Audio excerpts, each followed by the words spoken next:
Break नंतर पुन्हा एकदा स्वागत. आपल्या सोबत आहेत कल्याणहून शशिकांत चव्हाण. विचारा प्रश्न तुमचा शशिकांत. सर नमस्कार. पहिल्यांदा जन आंदोलनासाठी आणि अण्णांच्या या चांगल्या कारभारासाठी माझ्या व्यक्तिशः शुभेच्छा. सर थोडंसं जनमानसामध्ये एक थोडासा काहीतरी अपप्रचार पसरवण्याचा एक निश्चित प्रयत्न होतो. तो म्हणजे असा की अण्णांच्या आंदोलनाला RSSचा पाठिंबा आहे. अण्णांच्या ज्या 5 सदस्यीय समिती जी आहे त्याच्यामध्ये RSSच्या यापूर्वी काम करणारी काही मंडळी आहे. त्याच्यामुळे RSSचा पाठिंबा घेऊन अण्णा काहीतरी आंदोलन सहभागी होत आहेत. आणि जे काँग्रेस आणि अण्णांच्या समितीमध्ये जी काही मंडळी काम करते आहे त्याच्यामध्ये एखादा दलित संवर्गातला जर कोणी व्यक्ती असते तर तेही बरं झालं असतं. तर हा जो काय आमच्यामध्ये संभ्रम पसरवला जातो तर त्याबद्दल अण्णांकडून थोडं स्पष्टीकरण ऐकायला आवडेल सर. अण्णा काय, मी माझ्या आयुष्यामध्ये कुठल्याही पक्ष आणि पार्ट्यांच्या जवळ गेलेलो नाही. आज आपण पाहिलं तर कुठले पक्ष आणि पार्ट्या या देशाचं उज्ज्वल भविष्य डोळ्यासमोर ठेवून काम करतात हा प्रश्न आहे. म्हणून तुम्ही RSS किंवा BJP यांच्याबद्दल बोलताय, मला त्या पक्षाला दोष द्यायचा नाही, पण मी कधी पक्ष आणि पार्ट्यांच्या जवळ गेलो नाही, कारण मला जायची गरज नाही ना. माझी निर्लेप सेवा चाललेली आहे या देशाची, आणि ही जी निर्लेप सेवा चाललेली आहे ही माझी ईश्वराची पूजा आहे. म्हणून मी कुठलाही BJP असेल, RSS असेल, कोणाच्याही जवळ गेलेलो नाही आणि जाणार नाही कधी. हे मी ठरवलेलं आहे माझ्या आयुष्यामध्ये. तेव्हा हा जो गैरसमज पसरवला जातो हे फक्त एक छोटा बदनामीचा प्रयत्न आहे. आज आमच्या ज्या सिव्हिल सोसायटीची कमिटी आहे त्या कमिटीत सुद्धा कोणीही BJP RSS कोणाचाही माणूस नाही. सगळे आम्ही या पक्ष पार्ट्यांच्या विरोध आहेत. आणि तुम्ही पाहिलं असेल की आम्ही ज्यावेळेला जंतर मंतरमध्ये किंवा राजघाटावर बसलो त्यावेळेला कुठलाही पक्षाचा माणूस, पार्टीचा माणूस आमच्या स्टेजवरती नव्हता. बरोबर आहे अण्णा. त्यांचा दुसरा प्रश्न आहे की तुमच्या कमिटीमध्ये दलित समाजातला एखादा माणूस किंवा मुसलमान समाजातला एखादा माणूस का नाही? काय की हा ड्रॉप पुरती ही कमिटी आहे. आता लोकपाल बिलाची कमिटी, प्रदीर्घ कमिटी ती पुढे आहे, पण ही फक्त 2 महिन्यासाठी ही कमिटी होती आणि ती तज्ज्ञ लोकांची होती की ड्रॉपमध्ये ज्या कायद्यांचा अनुभव आहे अशा लोकांचीच ही कमिटी होती. आता काही लोकांचं म्हणणं आहे महिला घ्यायला पाहिजे होती, काही लोकांचं म्हणणं आहे की विविध जातीचे लोक, पण ते कसे तुम्ही 5 लोक राहणार आणि त्याच्यामध्ये तज्ज्ञ लोक पाहिजे, असे माणसं शोधणं अवघड आहे. आणि दुसरं, आता जी माणसं आहेत यांनी याआधी कमिटी होण्याच्या आधी 4 महिन्यापासून त्याच्यावर प्रयत्न केलेत. 4 महिन्यापासून ह्या लोकांनी एवढे प्रयत्न केलेले आहेत. कुठले कुठले ड्राफ्ट घेतलेत, परदेशात ज्या लोकपालाचे कायदे झाले आहेत त्यांचा अभ्यास केला आणि इतर कायद्यांचा अभ्यास करून त्यांनी हा ड्राफ्ट जो बनवलेला होता. म्हणून त्यांना अनुभव असल्यामुळे ते आता पुढे ज्यावेळेला याच्या कमिट्या पुढे होणार आहेत त्याच्यात सगळे लोक असणार आहेत. सगळ्या समाजाला प्रतिनिधित्व देणार आहात, सगळ्या समाजाला प्रतिनिधित्व देणार आहात, सर्व असायलाच पाहिजे. आता तुम्ही पाहिलं असेल जंतर मंतरवरती आमचं उपोषण झालं. दर दिवस सर्व जाती धर्माचे लोक आम्ही बोलवले होते स्टेजवरून. त्यांनी आपल्या धर्माबद्दलचं ज्ञान लोकांना सांगायचं. एक जाती किंवा एक पक्ष असं नाही, सर्व जातीचे, सर्व धर्माचे असे लोक. आता सुद्धा आम्ही सर्व पक्षाच्या लोकांना भेटणार आहे, त्यावेळेला सर्व जातीच्या प्रमुख लोकांना सुद्धा भेटणार आहे की तुमचं मत सांगा मला. सर्व जातीचे प्रमुख, मग ख्रिश्चन धर्माचा प्रमुख असेल, मुस्लिम धर्माचा प्रमुख असेल, हरकत नाही. या देशासाठी आम्हाला त्यांचा सल्ला घेतला पाहिजे, ते आमच्या देशाचे नागरिक आहेत. म्हणजे हे आंदोलन सर्वसमावेशक होईल असं तुम्ही पाहणार आहात. पुढचा प्रश्न आहे अण्णा आपल्याला नागपूरहून अनिरुद्ध पाठक प्रश्न विचारतायत. नमस्कार, मी नागपूरहून अनिरुद्ध पाठक बोलतोय. माझा अण्णांना असा प्रश्न आहे की जो एवढा करोडो अर्ब रुपयाचा भ्रष्टाचार समोर येतो आहे, तर जर लोकपालच भ्रष्ट निघाला तर त्याचा काय? लोकपालच भ्रष्ट निघाला तर काय करायचं? त्याच्यावर फार कडक निर्बंध घातलेले आहेत.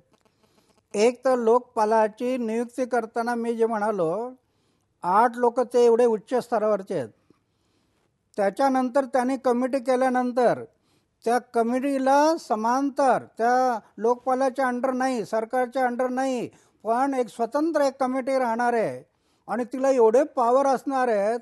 एखाद्या नागरिकाने त्या कमिटीला एक लोकपालमधल्या त्या लोकपालाची किंवा त्यांच्या सदस्याची कोणी तक्रार केली तर ती 5 लोकांची कमिटी त्यांची चौकशी करेल आणि त्याच्यात काही दोष सापडला तर 1 महिन्याच्या आतमध्ये ते काढून टाकतील त्याला. कारण ते लोकपालाच्या अंडरमध्ये राहणार नाही, सरकारच्या अंडरमध्ये नाही, स्वतंत्र असणार आहे ती कमिटी. एवढी पॉवरफुल ती कमिटी असेल. अशा प्रकारची पद्धती असणार त्याच्यामध्ये कोणीही. आणि विशेषतः हे लोकपालाची कमिटी आल्यानंतर सुद्धा त्यांची कार्यपद्धती आहे ती एवढी पारदर्शक राहणार आहे. निवड करताना सगळ्या देशातल्या जनतेला दिसेल, काम करताना सगळ्या देशाला दिसेल. हे आजच्यासारखं झाकून नाही, सगळं ओपन. त्याच्यामुळे त्याच्यात गडबडी होण्याला कुठं वाव नाही. गडबडी होण्याला वाव नाहीये. मुंबईहून नामदेव साबळे आपल्या बरोबर आहेत. साबळे, प्रश्न विचारा. हा, अण्णांना मला विचारायचं आहे की अण्णांनी लोकपाल बिल जे केंद्र सरकार समोर मांडलेलं आहे तर त्याला केंद्र सरकार एवढा तीव्रतेने का विरोध करतंय? आणि जर अण्णाच्या म्हणण्याप्रमाणे हे लोकपाल बिल जर लोकहिताचं असेल, देशाच्या हिताचं असेल, तर केंद्र सरकारला लोकांची आणि देशाची काळजी नाही असं म्हणायचं आहे का? असा मला अण्णाला प्रश्न विचारायचा आहे. अण्णा, उत्तर द्या. केंद्र सरकार का विरोध करतंय तुम्हाला? त्यांना काळजी नाही का लोकांची? जर लोकपाल बिलासारखा कायदा आला तर सरकारमधल्या बऱ्याच लोकांचे हातातले पॉवर कमी होणार आहेत. आणि यांना तर गेले 60 वर्ष सवय लागली की सत्ता, पैसा, आपल्या हातातली सत्ता कमी होऊ नये. आज भ्रष्टाचार वाढला त्याला कारण सत्ता केंद्रित आहे म्हणून. विकेंद्रित व्हावं असं त्यांना वाटत नाही कोणालाही. आणि म्हणून सरकारला वाटतं की हा लोकपाल कायदा जर आला तर आपल्या हातातले पॉवर कमी होतील. हा त्यांचा भाग आहे. दुसरा मुद्दा दुसरा त्यांचा मुद्दा होता सरकारला लोकांची काळजी नाही आहे का? म्हणजे तुम्ही हे बरोबर आहे, हे बरोबर.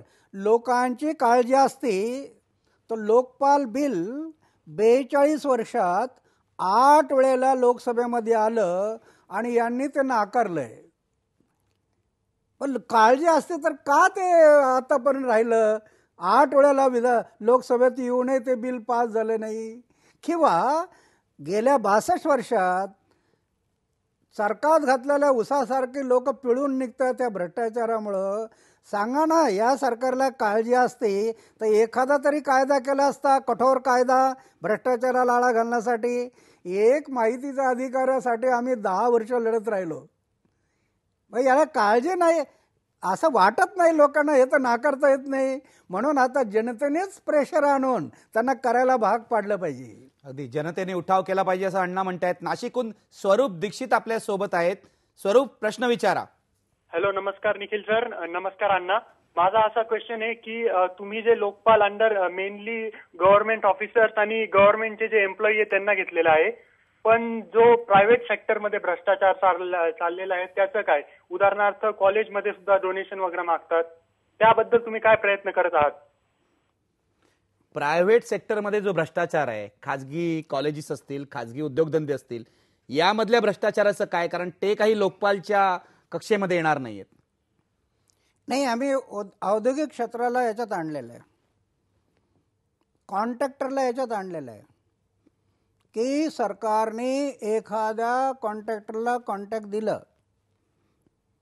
आणि लोकपालाकडं त्या कॉन्ट्रॅक्टरची तक्रार आली तर लोकपालाला चौकशी करण्याचे अधिकार दिले.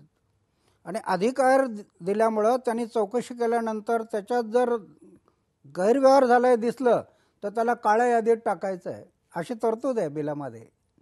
म्हणून ते आम्ही आणलेलं आहे याच्यामध्ये. पण सरकारशी व्यवहार करणारे खाजगी कॉन्ट्रॅक्टर आहेत ते, त्यांचं म्हणणं आहे की खाजगी कॉलेजामध्ये भ्रष्टाचार चालतो, खाजगी एखाद्या उद्योगामध्ये भ्रष्टाचार चालतो, त्याचं काय करणार? नाही, त्याच्यामध्ये तुमचा सर्व अधिकारी जे आणलेले आहेत तळापासून तर वरपर्यंत अधिकारी सरकार मानायला तयार नाही.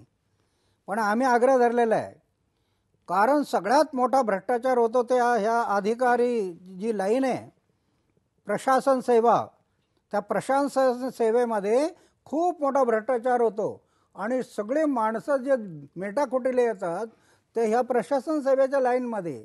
म्हणून आमचं म्हणणं आहे की प्रशासन सेवेला ह्या अधिकाऱ्यांना लोकपालाच्या अंडरमध्ये आणा. सरकार मानायला तयार नाही.